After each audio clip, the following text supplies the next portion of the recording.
The Game Boy is seeing a resurgence in recent years. One of the big appeals of the Game Boy is that it has a huge library of games and it's relatively easy to buy a second-hand unit in working condition. However, one of the biggest drawbacks of playing a Game Boy in 2017 is the fact that the screen isn't backlit.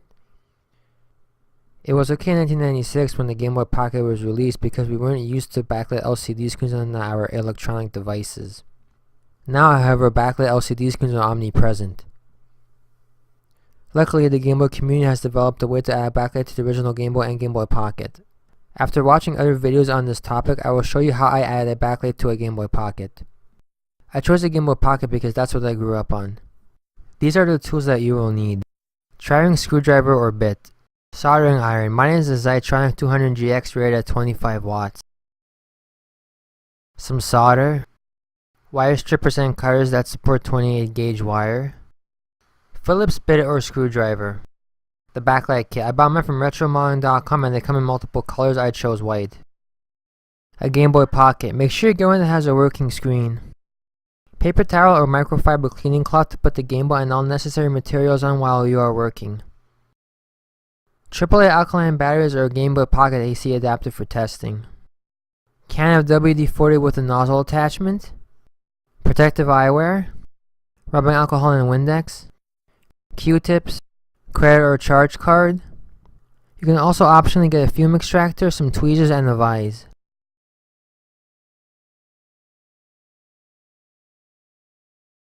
Take out the batteries in any game that you have inserted and flip the unit over. Unscrew the 6 tri-ring screws that hold the shell in place.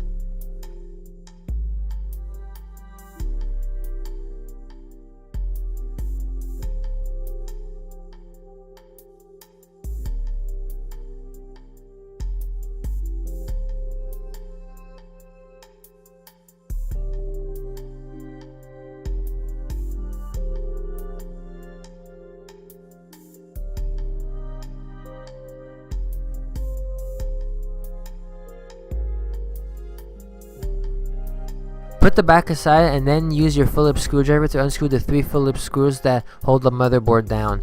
If you're having trouble unscrewing the 3 Phillips screws from the motherboard, either use a bigger or a smaller bit or bigger or smaller screwdriver, as you might strip the screw if you don't use the proper bit or screwdriver. Go slowly and don't force it.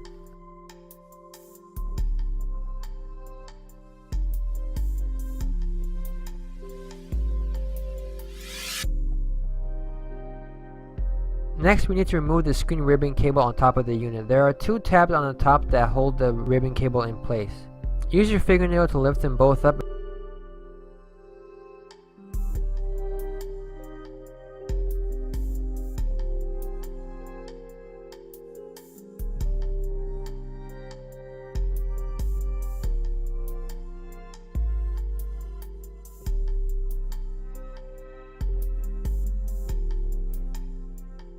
Be careful not to put any pressure on the ribbon cable while you are doing this and go slowly. And then gently put the ribbon cable out of the way and then take off the motherboard and put it somewhere safe.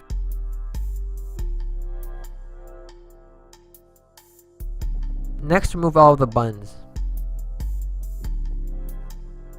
With the motherboard and case aside, we have to remove the screen from the housing. The screen is attached to some adhesives and there are 2 methods to remove it. The first is to get a flat tip screwdriver or plastic opening tool and carefully try to lift it up. If you go this route, use a small flat tip and go really slowly to avoid scratching the screen. Method 2 is to quote-unquote twist the Game Boy like you're getting ice cubes out of a tray. While you're doing this, once again watch the ribbon cable.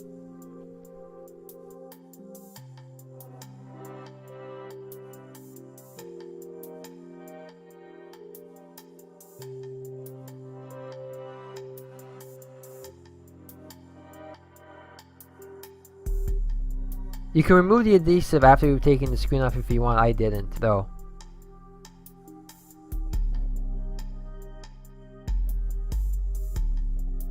Set the motherboard aside and give yourself enough room to work on the screen. The objective is to remove the polarizer, the component that allows us to see what is displayed on the screen. Remove the foam blocks on the back of the screen that you see first.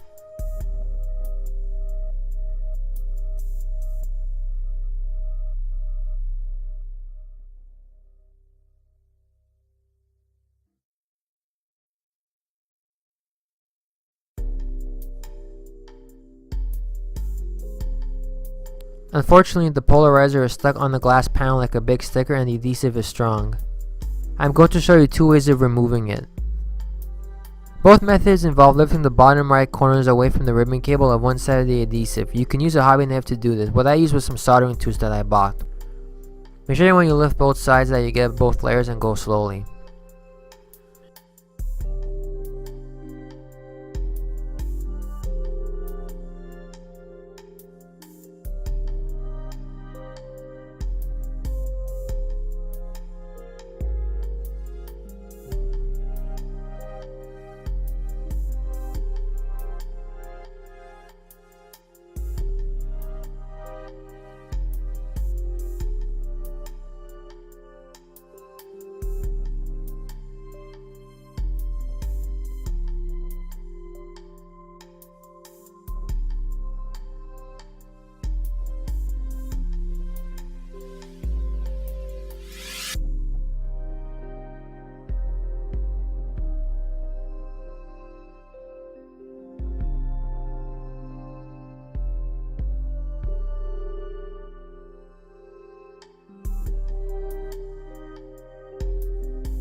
Method A is to remove the adhesive manually with one hand while holding down the unit with the other hand while not putting any pressure on the ribbon cable itself.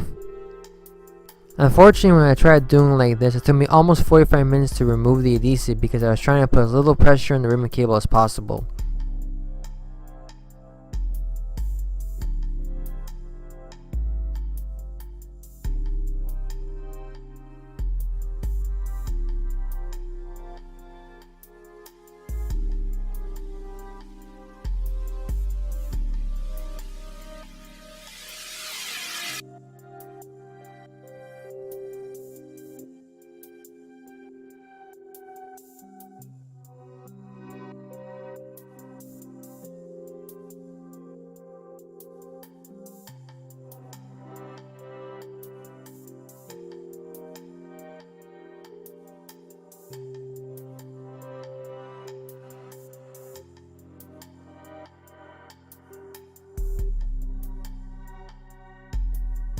However, when I went to test it afterwards after I installed the backlight with the new polarizer, I discovered that the screen was damaged beyond repair. The backlight was working, but the screen was no longer functioning whatsoever.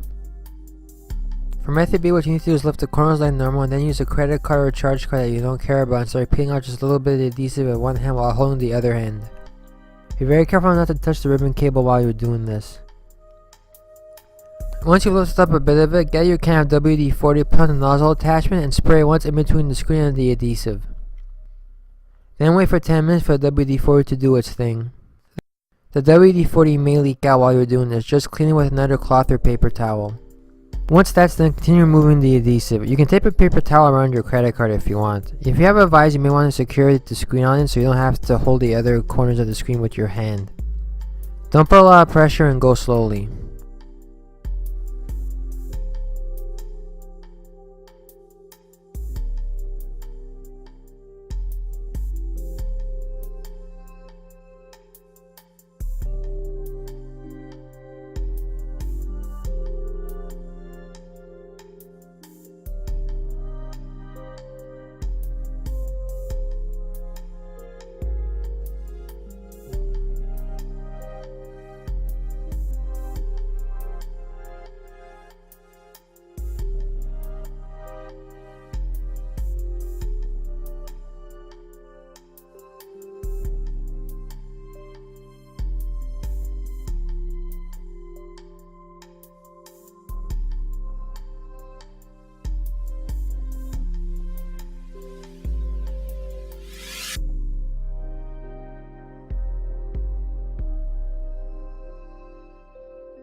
Once you lifted the adhesive off, get a Q-tip and clean the screen with some Windex or glass cleaner to take the residue off. You may also want to use some rubbing alcohol.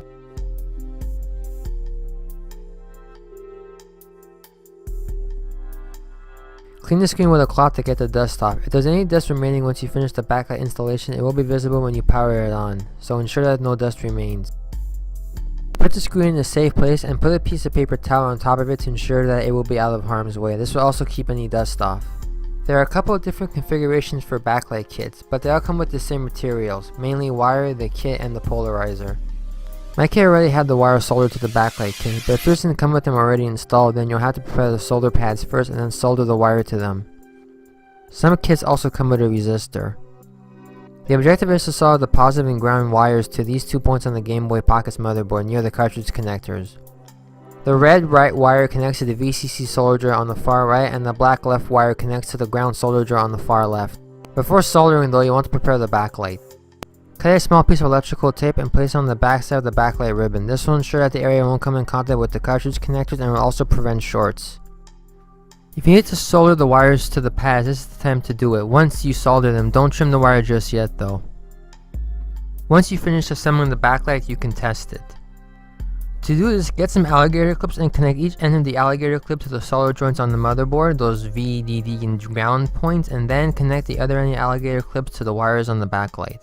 In my case, I connected the right wire on the backlight kit to the VCC point using the alligator clips and the left wire on the backlight kit to the ground point on the motherboard using the alligator clips. Put the back cover on the Game Boy, put in some alkaline batteries or use the AC adapter and turn it on. The backlight should turn on and the Game Boy should stay on after this. If the Game Boy shuts off after a couple of seconds, it's because you are using the wrong batteries. Originally, I used some dollar store carbon zinc batteries to test the backlight and it worked just fine. However, after those batteries lost some of the charge, the Game Boy would shut off after a few seconds with the backlight installed. I discovered this after I had already installed everything and soldered everything into place, so I had to desolder everything and start from scratch. At first I thought I didn't do a proper soldering job, so then I tried to add a bit more solder and it still didn't work. Then I tried to solder to my other Gameboy Pocket motherboards as I thought the motherboard that I was using had got bad and it still didn't work after that. After racking my brain for about an hour, I realized that the common thread was the batteries that I was using, so I used my Game Boy AC adapter and it worked. Then I bought some alkaline batteries to test and that worked too, so it was the type of batteries that I was using. So I'll always use alkaline batteries or a proper AC adapter when testing. Once the testing is done, lay the screen face down on a flat surface and place the backlight kit behind the screen with the wires coming out through the bottom. Position it well, then take a thin piece of tape to hold it in place. Time to solder everything. For soldering, you'll need to first tin the iron by adding a bit of solder to it. You can also use some flux if you want to as well. You'll also want to tin both wires.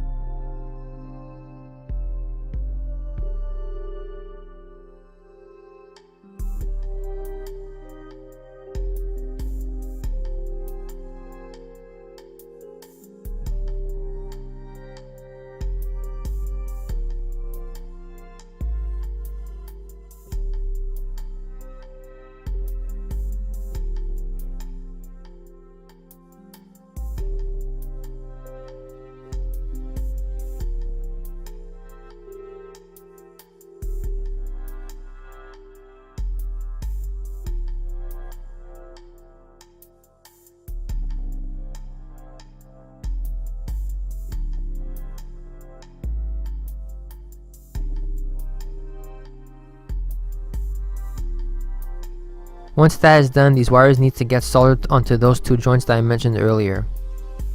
You might want to trim the left wire using wire cutters and then strippers to get some of the insulation off. The included wires in the kit that I purchased were 28 gauge. Hold the backlight unit and start with one of the wires. The way I did was that I got the wire in position by bending it so that it would stay into place and then placed the exposed section on top of the solder joint. Then I ran the iron over that joint and it got soldered. While doing this, go slowly and stay steady as the wires are really short. Once it's in position, connect the screen to the motherboard, put the back cover of the Game Boy on, put some batteries in and test to see if it works. If the backlight turns on, you're good to go.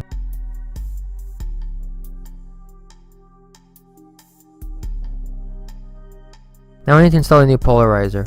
Hold the polarizer between your index finger and thumb and remove both sides of protective plastic. Be careful not to touch the surface of the polarizer while you are doing this. Then place it under the screen just above the backlight and flip it until you can see it turn from dark to light. I just kept flipping until it was the color that I purchased, which was white. You can turn it on while doing the flipping until you see the Nintendo logo. If you took the screen adhesive off okay, then you should see the Nintendo logo, or you should see a game playing if you have inserted a game cartridge. Unfortunately, I also ran into another issue putting the unit back together. I originally tried to put the whole unit back onto the front of the case, but kept getting caught in the adhesive on the front, and I also want to try to put the buttons back on. After a couple of tries, I also broke the screen too because I didn't get disconnected from the motherboard. My original backlight also broke because as I was trying to position the screen, the wire came off the solder pad, and then when I tried to resolder, my iron ended up burning up through the pad. With the new equipment, I repeated the same process, and then I figured out how to reassemble the unit.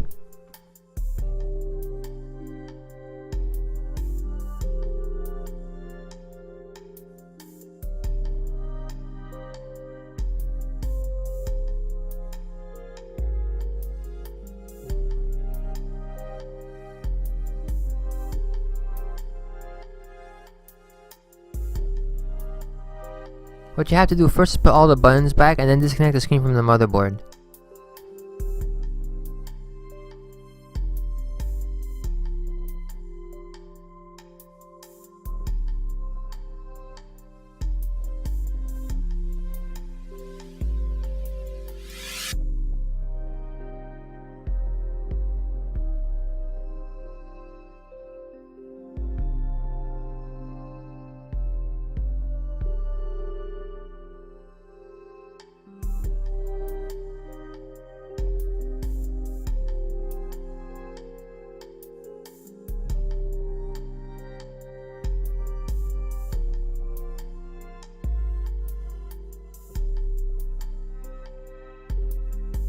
Then you have to guide the screen towards the indentation on the case while holding the unit in place.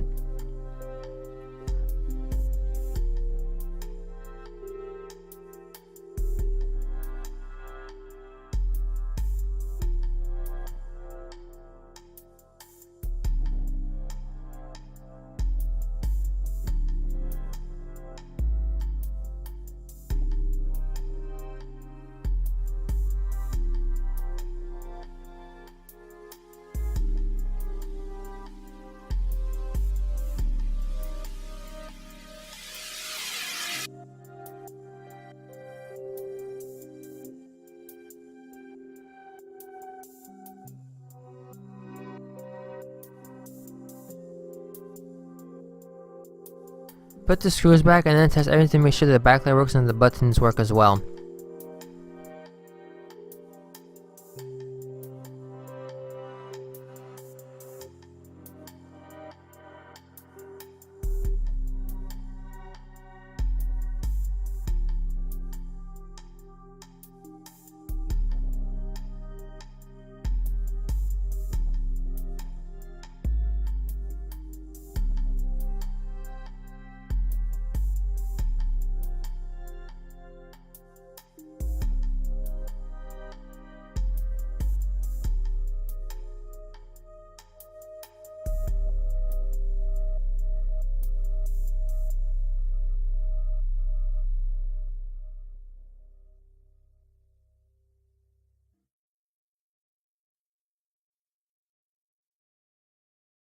And that's the gist of it.